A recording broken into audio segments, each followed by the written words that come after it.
The nurse called at 2 a.m. Your mom is asking for you in room 614. My mom died 3 years ago. The phone pulled me from sleep at 2:14 a.m., the screen's glow burning my eyes in the darkness.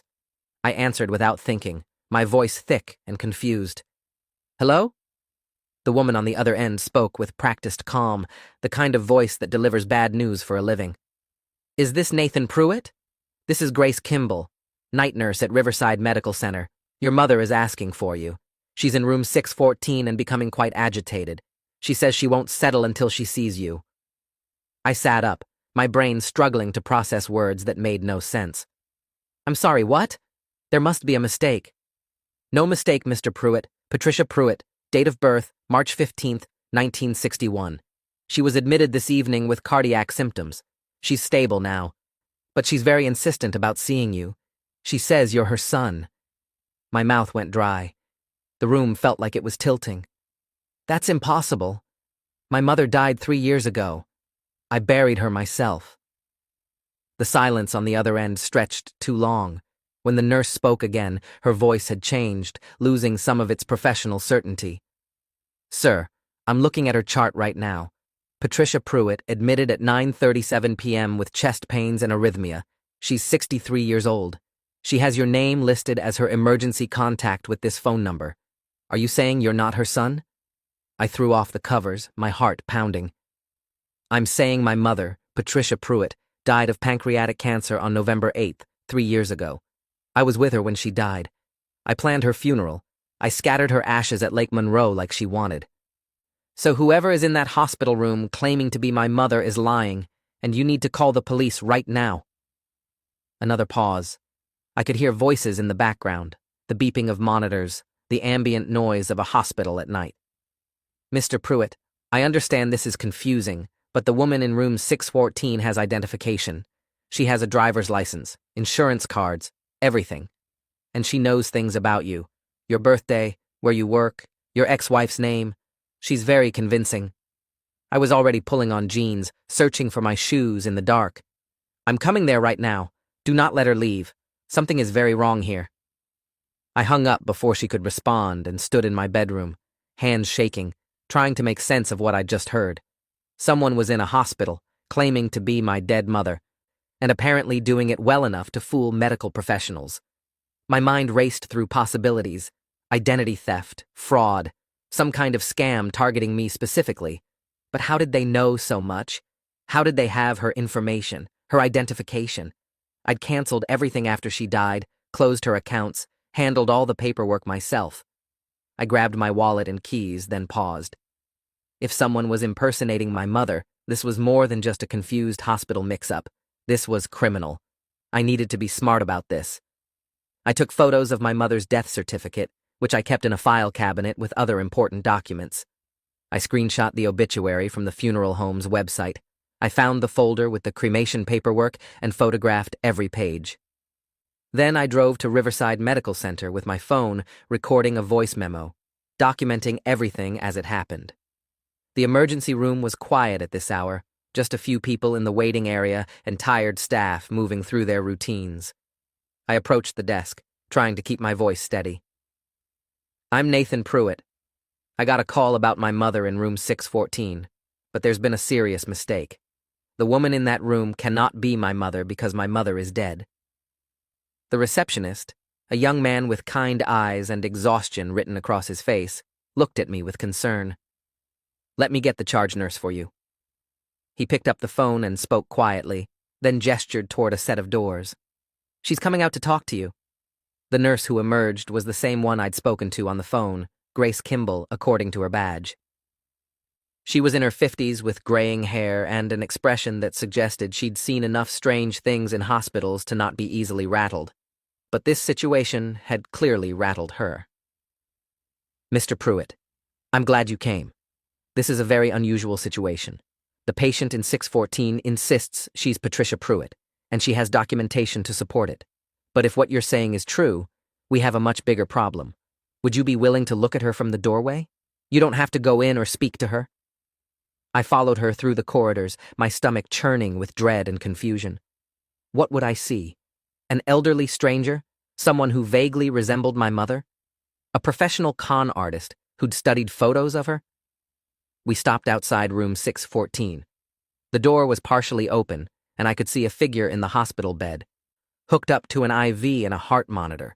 Grace stepped aside so I could see better. The woman in the bed was turned away from us, facing the window, but I could see her profile. Dark hair, though my mother's had been lighter. Similar build, similar age. She was awake, staring out at the night. "Mrs. Pruitt," Grace said gently, "your son is here." The woman turned toward us and my entire body went cold. It wasn't my mother. The face was wrong, the features different, but the resemblance was there, calculated and deliberate. Someone had chosen this woman specifically because she could pass for Patricia Pruitt if you didn't know her well. The woman's eyes locked onto mine, and I saw something flicker across her face. Recognition, fear, calculation. Then she smiled, a warm expression that looked practiced and fake. "Nathan, honey. I knew you'd come. I was so scared." Her voice was even wrong. Too high, too soft. My mother had smoked for 20 years before quitting, and her voice had carried that rasp until the day she died. I stepped into the room before Grace could stop me, my voice coming out harder than I intended. "Who are you? Because you're sure as hell not my mother." The woman in the bed blinked, confusion spreading across her face, but it was theatrical, rehearsed. "Nathan, what are you talking about? It's me. It's Mom. I know I look different. I've been sick, and I've lost weight, and I dyed my hair, but it's me. My mother died 3 years ago," I said, pulling out my phone, "and I have the death certificate to prove it." I held up the photo of the document, zooming in on the details. Name, date of death, cause of death, the signature of Dr. Raymond Fuller, who'd been her oncologist. Grace moved closer to look at my phone, her professional demeanor cracking. "Mr. Pruitt, I need to call security and administration. This is beyond my scope." The woman in the bed sat up straighter, and I saw panic replace the fake confusion. "No, wait. There's been a misunderstanding. Nathan, you're confused. You're mixing me up with someone else. I'm your mother. Ask me anything, I'll prove it." "Fine," I said, my voice shaking with anger. "What was the name of the dog we had when I was 8? She hesitated for just a moment too long. "Buddy. His name was Buddy. We never had a dog. My mother was allergic. Try again." Her face hardened, the pretense dropping away. "Look, I don't know what kind of game you're playing, but I have rights as a patient. You can't just come in here and harass me." Grace had her phone out now, calling someone. I could hear her explaining the situation in urgent, professional tones. I kept my eyes on the woman in the bed, studying her. She was scared, but not of me. She was scared of being caught. "Who are you really?" I asked. "And how did you get my mother's information?" She didn't answer, just looked away, her jaw clenched. Within minutes, the room was crowded. A hospital security guard, a woman who introduced herself as Diane Schultz, the night administrator, and 2 police officers who'd apparently been in the building on an unrelated call. Diane took charge immediately, her voice crisp and authoritative. "Mr. Pruitt, I need to see that death certificate." I pulled it up on my phone, along with the obituary and cremation paperwork. She examined each photo carefully, zooming in on details, checking dates and signatures. The police officers, one young and eager, the other older with a weathered face, introduced themselves as Officer Kevin Liu and Officer Stephanie Torres. Torres took the lead, her eyes sharp as she assessed the situation. "Ma'am," she said to the woman in the bed, "I need to see your identification." The woman reached for a purse on the bedside table with shaking hands. She pulled out a wallet and handed over a driver's license. Torres examined it under the light, then showed it to me. The photo was the woman in the bed. The name was Patricia Ann Pruitt. The address was my mother's old address, the house I'd sold 2 years ago. The birth date matched my mother's exactly. "This is a fake," I said, "or it's real, but fraudulently obtained." My mother's license expired when she died. I turned it into the DMV myself as part of closing her estate. Officer Liu was taking notes. "Sir, do you have any documentation of that?" "I have copies of everything," I said. "They're at my house in file cabinets. I can get them. I can prove every word I'm saying." Diane had pulled up something on her tablet, her brow furrowed. The insurance card she used when she was admitted shows active coverage. The policy number checks out as valid. Someone is paying premiums on this policy. Torres turned back to the woman in the bed, her voice harder now. I need your full legal name, social security number, and current address. The woman looked between all of us, trapped and desperate. I want a lawyer. I'm not saying anything else without a lawyer. That's your right, Torres said. But you should know that if you've been using a deceased person's identity, that's identity theft, fraud, and potentially other charges. This isn't going away. The woman pressed her lips together and turned her face to the wall. Diane spoke quietly to Grace, then turned to me. Mr. Pruitt, I'm so sorry for the distress this has caused. Obviously, we need to investigate this thoroughly. Can you provide us with copies of your documentation? I'll bring everything tomorrow. Death certificate, cremation records, estate closure paperwork, everything. I looked at the woman in the bed, anger burning through the shock. I want to know how this happened. I want to know who she is and who else is involved, because there's no way she did this alone. Torres exchanged a glance with Lou. We're going to need to take this woman into custody once she's medically cleared. The hospital is going to need to file a fraud report with their insurance company, and you're going to need to file a police report for identity theft. This is going to get complicated. She wasn't wrong.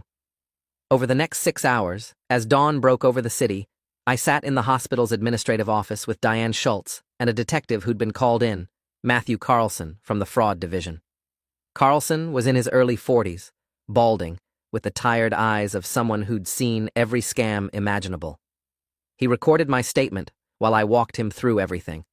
My mother's diagnosis in 2019, her rapid decline, her death, the funeral, the cremation, the estate settlement.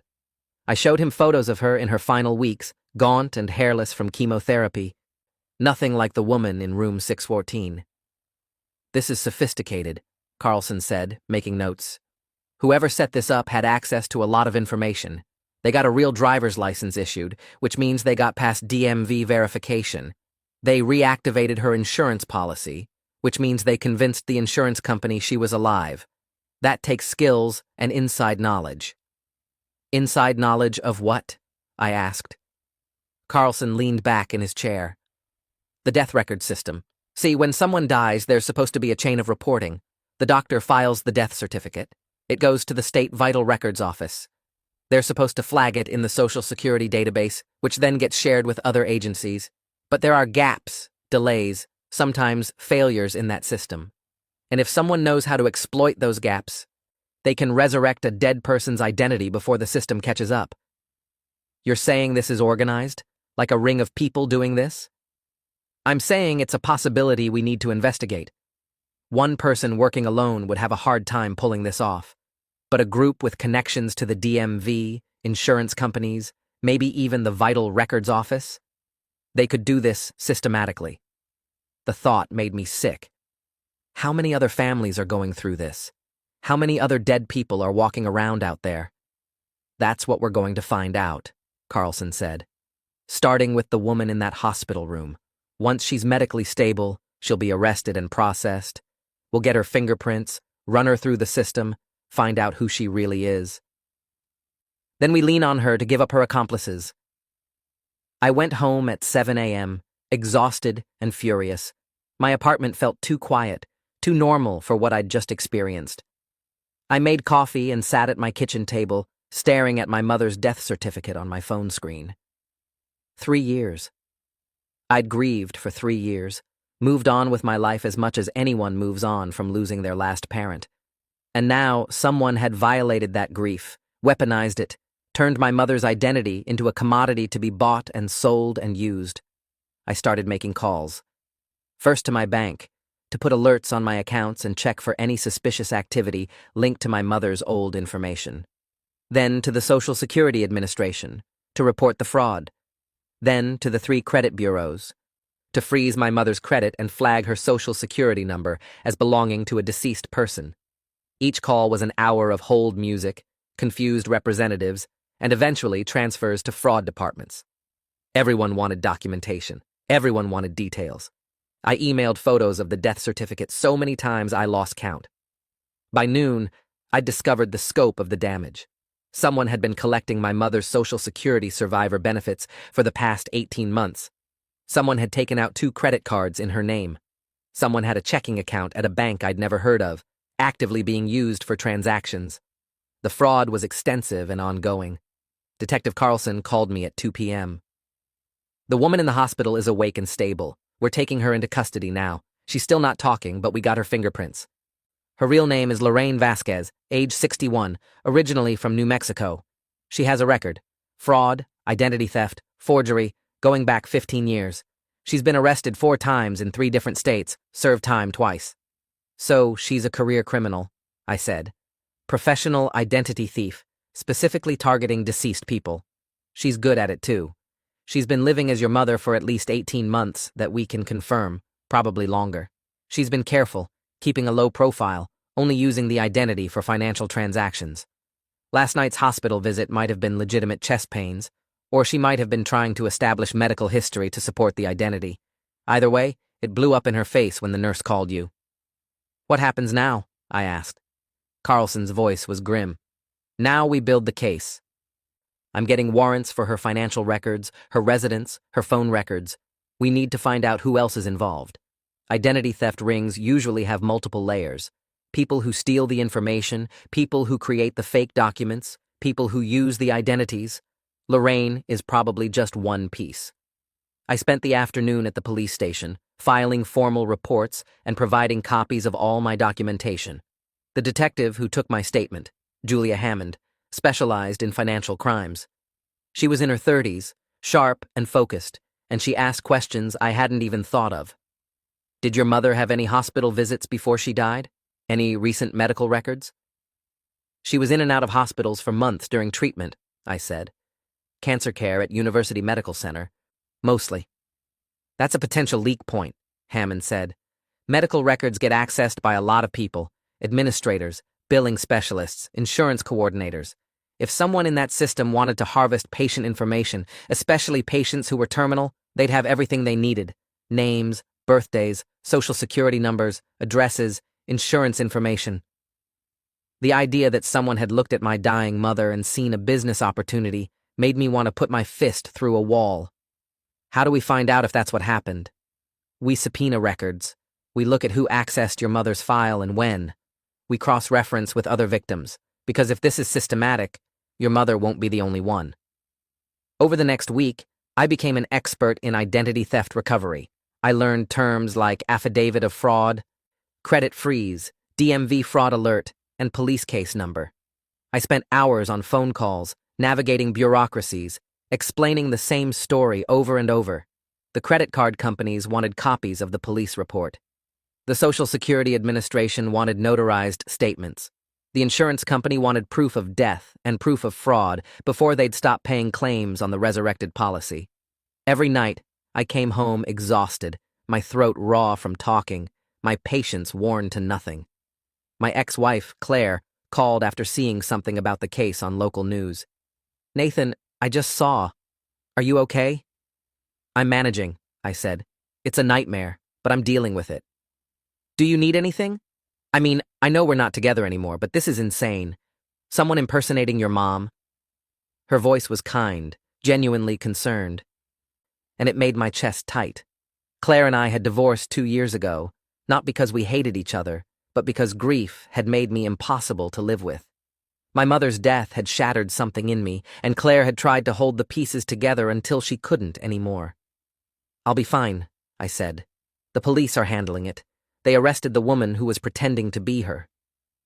"I saw that in the article. They said it might be part of a bigger operation?" "That's what the detective thinks.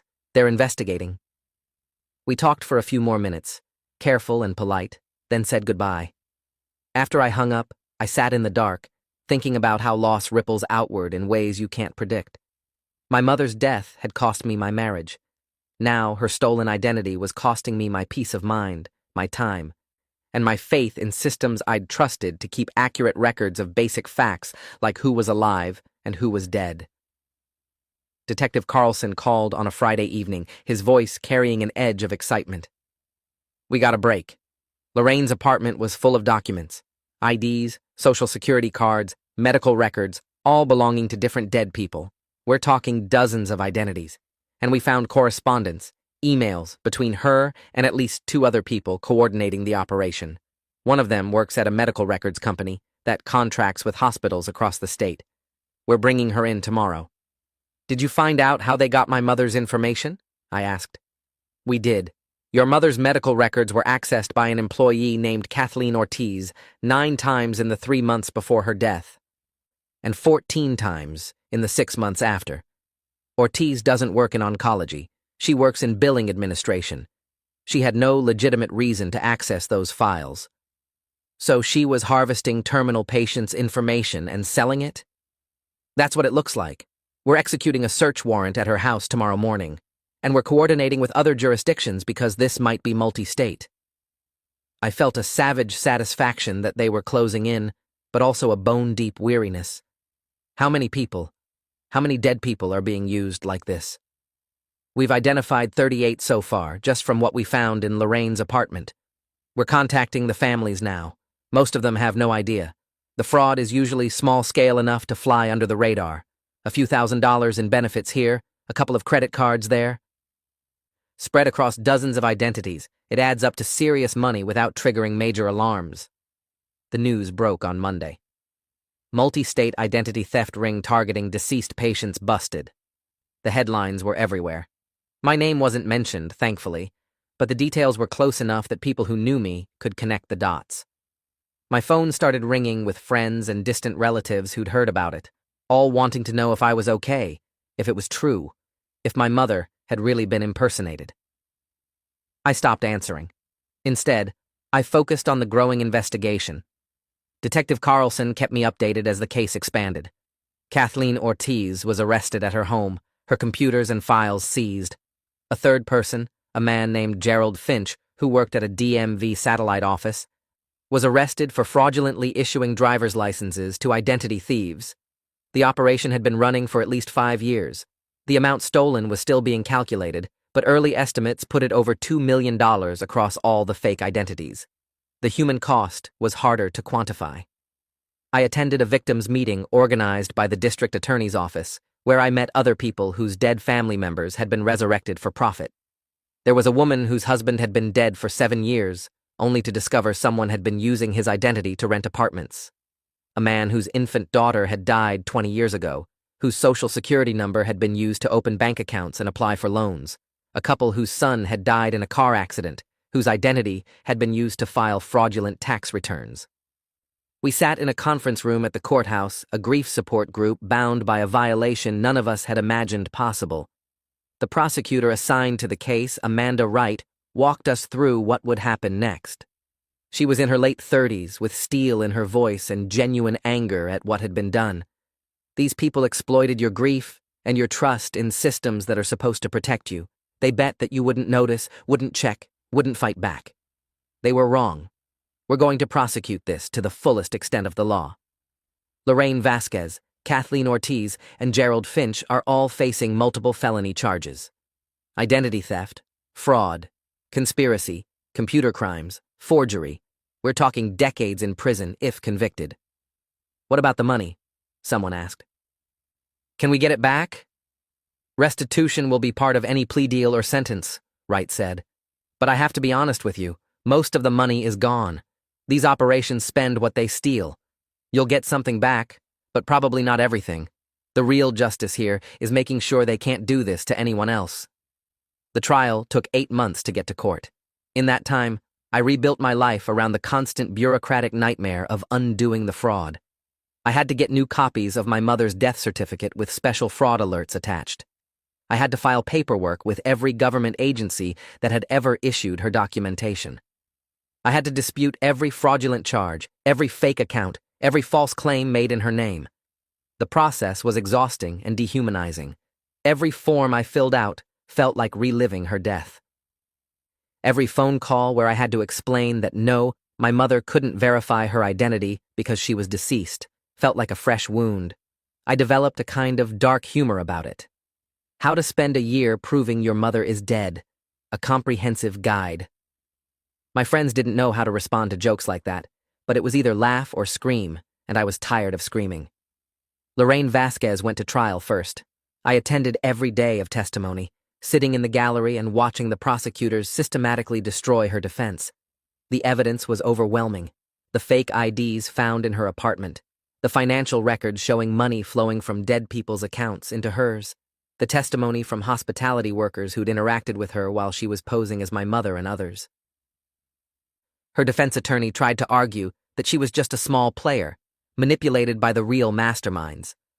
But the prosecutor brought witness after witness who'd been victimized by her specifically. I testified on the fourth day of trial. Amanda Wright walked me through the night I'd gotten the call from the hospital, my shock at seeing someone claiming to be my mother, the violation of discovering how long the fraud had been ongoing. "How did it feel?" she asked me. "To discover that someone had been living as your mother, using her name and identity, while you were still grieving her loss." I looked at Lorraine sitting at the defense table, her face carefully neutral. It felt like someone had dug up her grave and puppeted her corpse for profit. It felt like my grief didn't matter, like she didn't matter, like she was just a social security number to be exploited. It felt like a violation I don't have words for. The jury was out for 3 hours. Guilty on all counts. Lorraine was sentenced to 15 years in federal prison. I felt nothing when the sentence was read. No satisfaction, no relief, just a hollow sense that justice had been served, but nothing had been fixed. Kathleen Ortiz's trial was faster.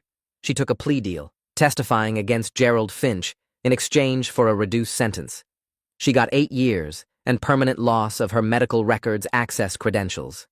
Finch went to trial and lost. He got 12 years. The news coverage eventually faded. The victims group dissolved as people moved on with their lives. I was left with filing cabinets full of paperwork documenting a crime that never should have happened, and a deep cynicism about systems that had failed at every level. A year after Lorraine's sentencing, I got a call from a reporter working on a follow-up story. She wanted to interview victims about the long-term impact. I agreed, mostly because I thought maybe someone needed to hear how this doesn't just end when the criminals go to prison. We met at a coffee shop downtown. Her name was Diana Cole, an investigative journalist with the Tribune, and she'd been following the case since it broke. "How are you doing?" she asked, pulling out her recorder. "Honestly, I'm functional. I've rebuilt most of what they destroyed. All my mother's accounts are properly closed now. The fraud alerts are in place. The Social Security Administration finally acknowledged she's deceased and stopped the benefits. But it cost me probably 500 hours of my life, and I don't know how much stress." "Do you feel like the system failed you?" she asked. I laughed bitterly. The system failed at every single point. My mother's death wasn't properly recorded. The DMV issued a license without verifying she was alive. The insurance company reactivated a policy without checking.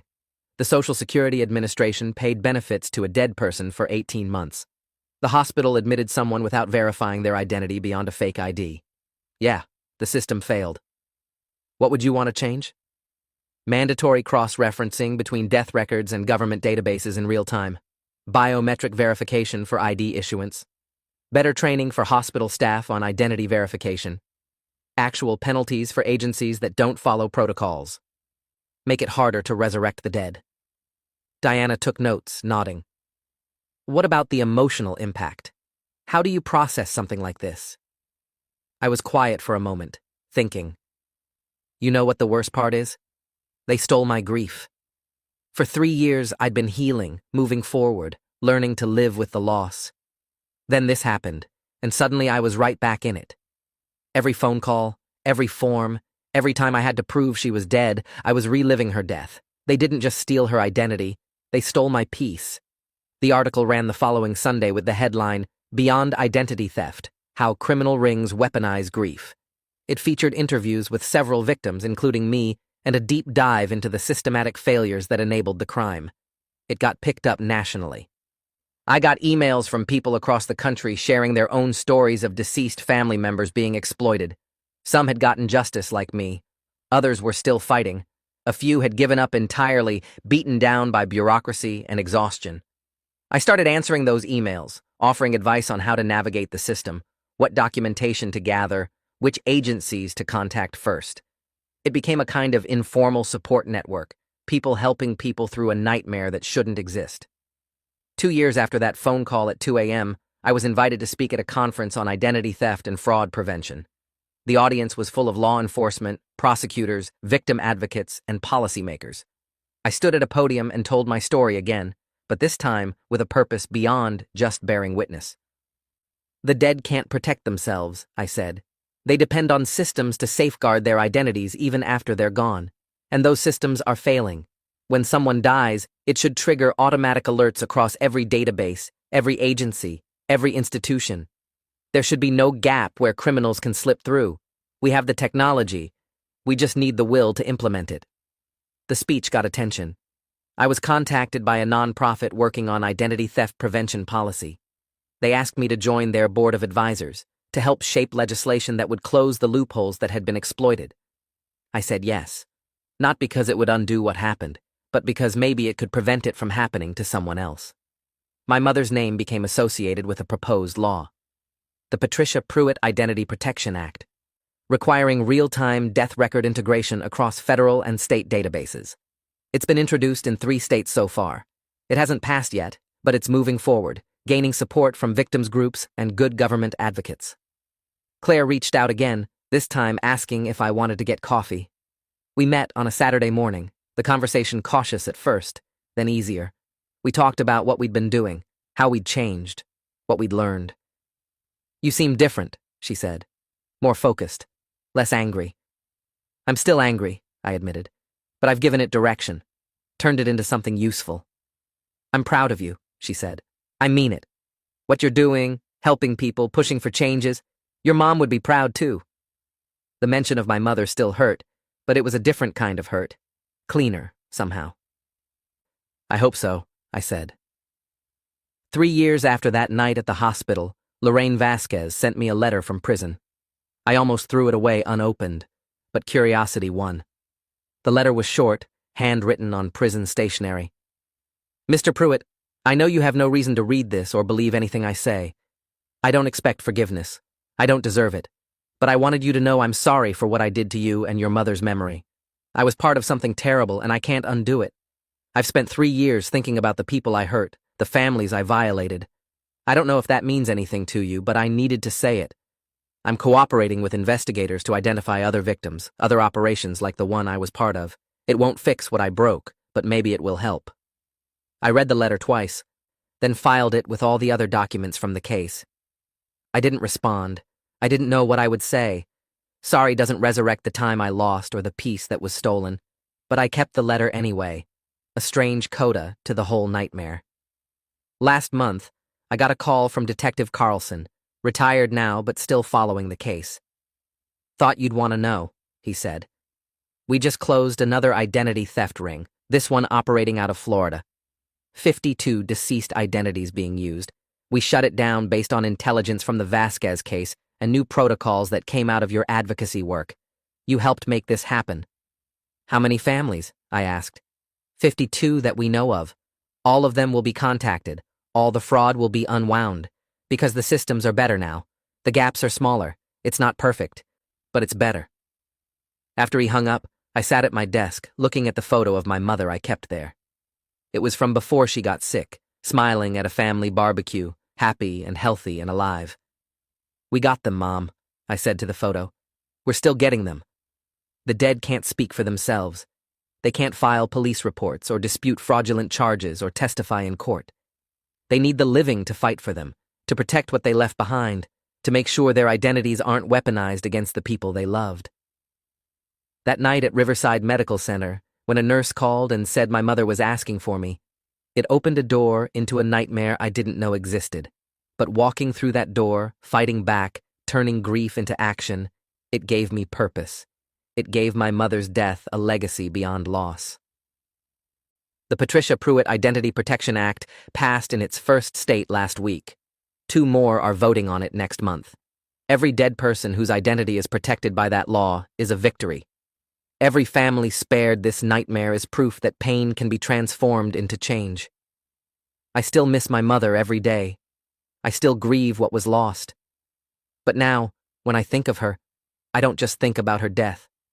I think about how her name became a shield, protecting others from the violation I experienced. That matters. That helps. And on the hardest days, when the weight of it all feels too heavy, I remember that phone call at 2 a.m. I remember the shock and fury and determination to fight back. I remember that I didn't let them win. None of us did. Thanks for watching till the end. Make sure to subscribe and like to not miss the next story.